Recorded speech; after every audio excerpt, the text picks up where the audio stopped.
the personnel department here. It's great that someone has traveled so far to learn more about how to keep African wildlife. I sometimes get the feeling that all young guys think of nothing but soccer. We're only in the building phase, but my boss has some ambitious plans. Since his last visit to the US, he's been raving about the fabulous wildlife parks they have there. So between you and me, my boss is a real entrepreneur and seems to have gotten mixed up with some dubious investors. If you want my opinion, the only thing these guys care about is money. They don't give a damn about the animals. But on the other hand, we desperately need those investors here, because in the past, the state has been pumping money into conserving the rich diversity of animal species. But now it looks like those funds are needed to maintain all the new soccer stadiums they've been building. But hey, enough of that. I want to show you something. Follow me. Tip, we're planning a big adventure park here, where visitors from all over the world can see the most magnificent African animals right up close. It will be a unique experience for the whole family. We haven't introduced any big cats here yet, as they're more difficult to keep than grazing animals. Come on, I'll show you around. Tip, use the arrow keys or move the mouse to the edge of the screen.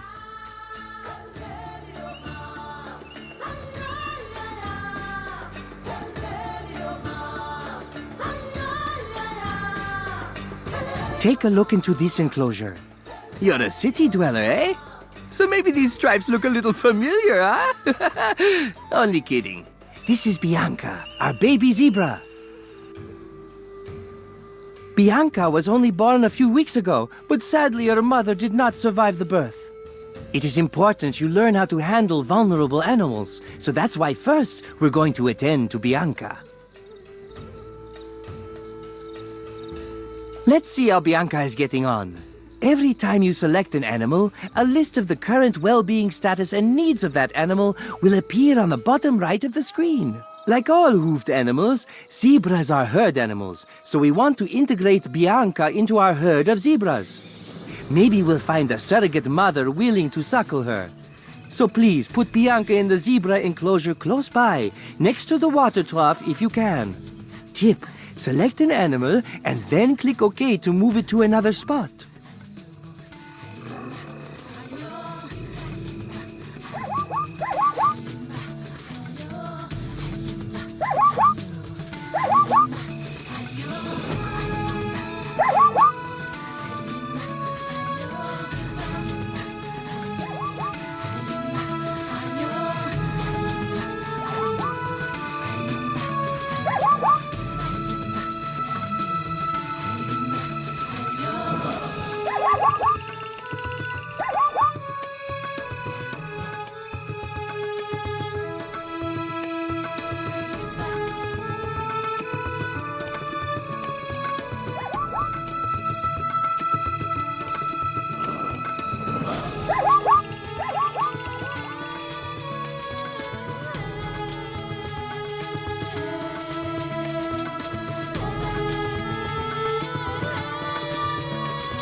Well done! Take some time to have a look around our park. We have another enclosure with gazelles.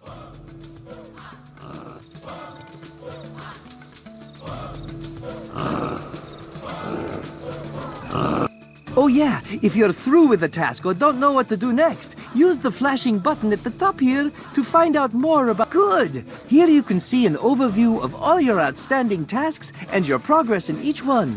But right now, Sarah, the park's landscape architect, is waiting for you by the gazelle. Hello, I'm Sarah, and I'm supervising the development of the wildlife park.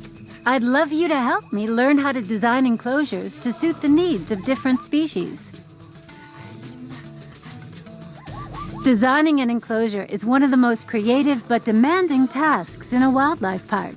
It's really fun to actually build your own design concepts. But we must, of course, bear in mind the specific habits and requirements of the animals that will inhabit the enclosure. First, I'd like to use the gazelle enclosure to show you the best way of building an animal enclosure. The most important equipment in an animal enclosure is the feeding device, and there are different types of facilities for different food, sometimes also in different sizes and at different heights. Select an animal to find out which food is required by a particular species. You can use the Details button, which will then appear on the bottom right, to view all the important info about the animal species. Herbivores can also feed on the foliage in the enclosure, but for this, we would need to build really big enclosures that are difficult to manage. So let's look for some suitable feeding devices. That turned out really well. A keeper will now fill up the feeding device, and the gazelle can now enjoy a hearty meal.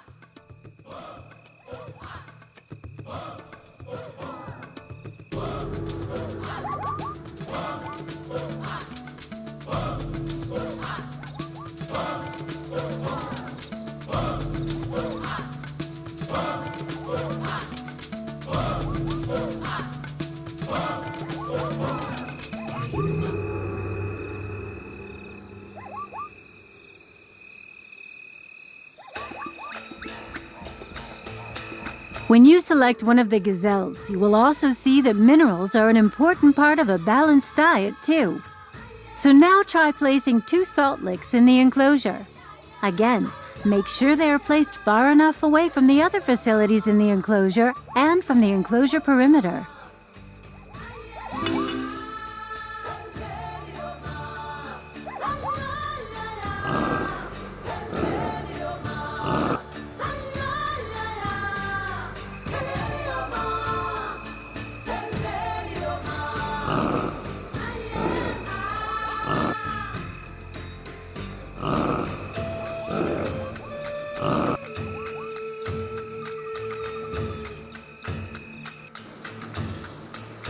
You can now see the gazelles go to the salt licks to restore their mineral balance. To do this, select a gazelle and then the food section where you can use the bars to see how well their food requirement is currently being satisfied.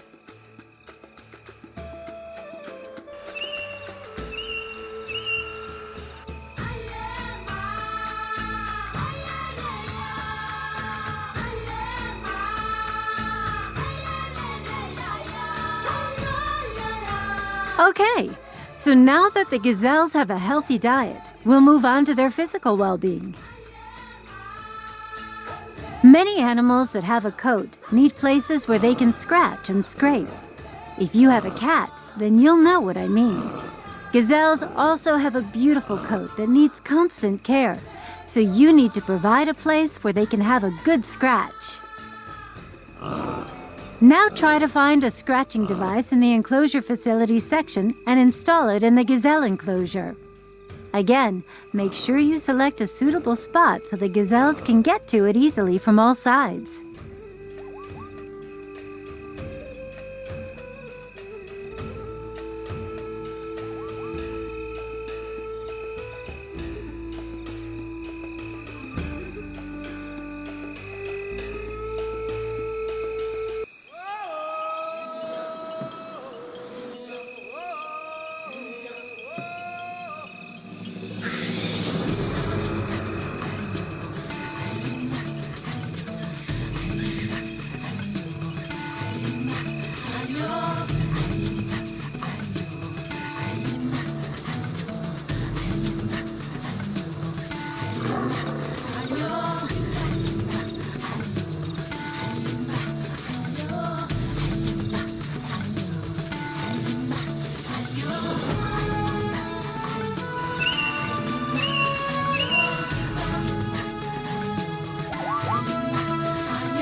Well done!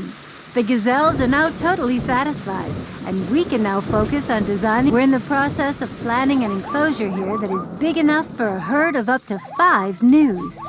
We have already finished a section of the enclosure fencing, and now I'd like you to finish it off for me. As before, you will find. Let's now see if the news can be delivered. To do this, go to the animal trading center. You're now in a sort of marketplace for animals where there's a constant stream of offers and propositions for wild animals from professional animal traders locally and even from all over the world. Wild animals, as we require them, should only be traded with the relevant permits. This is very strictly monitored. Look!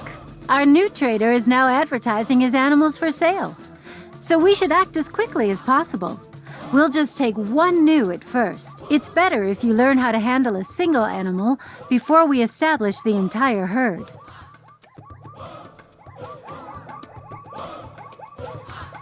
So now select Great. It's done. It's always a thrill when you acquire such a magnificent animal. You can now select the gnu at any time and move it to another place. However, it should now remain within the new enclosure. Otherwise, I fear you'll incur the wrath of Enrique. You've already learned how to build and equip an enclosure for a hoofed animal using the example of the gazelle enclosure. Now try to satisfy the gnu's needs too. Here's another tip. You could copy a great deal from the gazelle enclosure.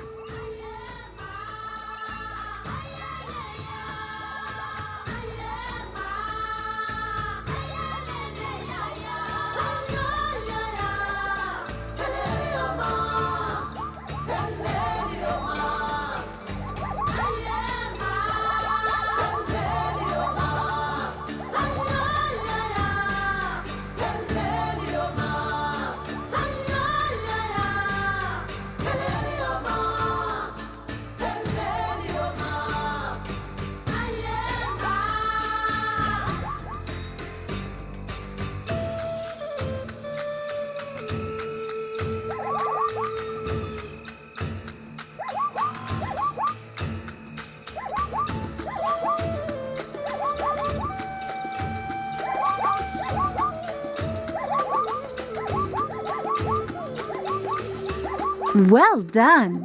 The gnu is already settling into his new home. But as you know, it's a herd animal and will want to be surrounded by a sufficient number of its own kind. Now try to bring more gnus into the enclosure until the entire herd is happy and contented.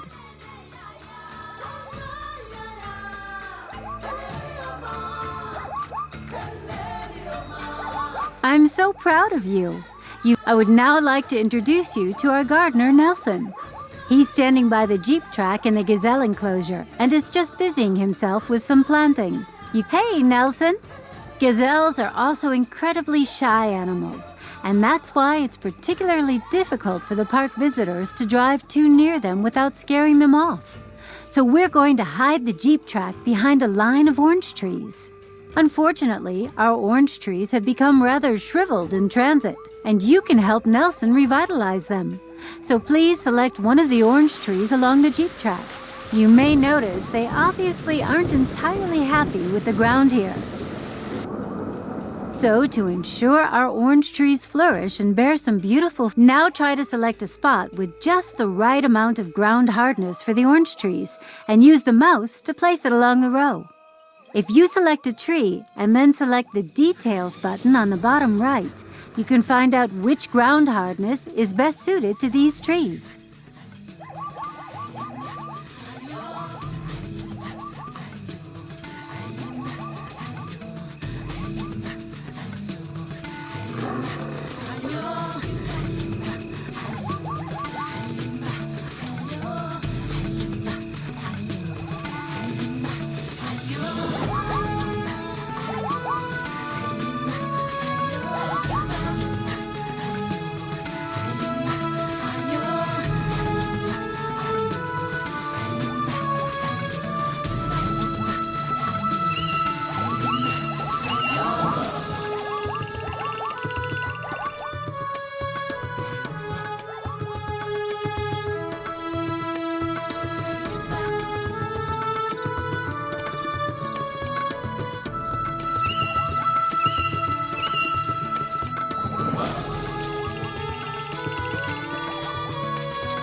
Excellent!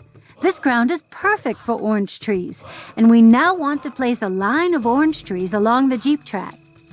You will also find orange trees under subtropical plants. Select the orange tree and then go to the Buy button in the bottom section of the menu and place a further 8 orange trees along the Jeep track.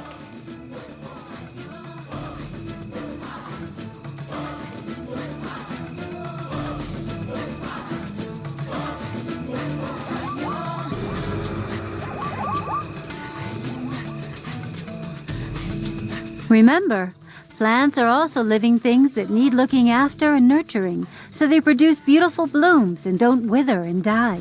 You should also ensure that the trees are planted in the correct soil as quick. Hey, it's looking really good. The line of trees can now really flourish and blossom. Our gardener Nelson will see to it that the plants are always well watered and fertilized. They may even produce some delicious, juicy oranges that the visitors can pluck from the branches. Your internship is coming to an end. As an extra reward... Congratulations! You have successfully completed your internship in South Africa.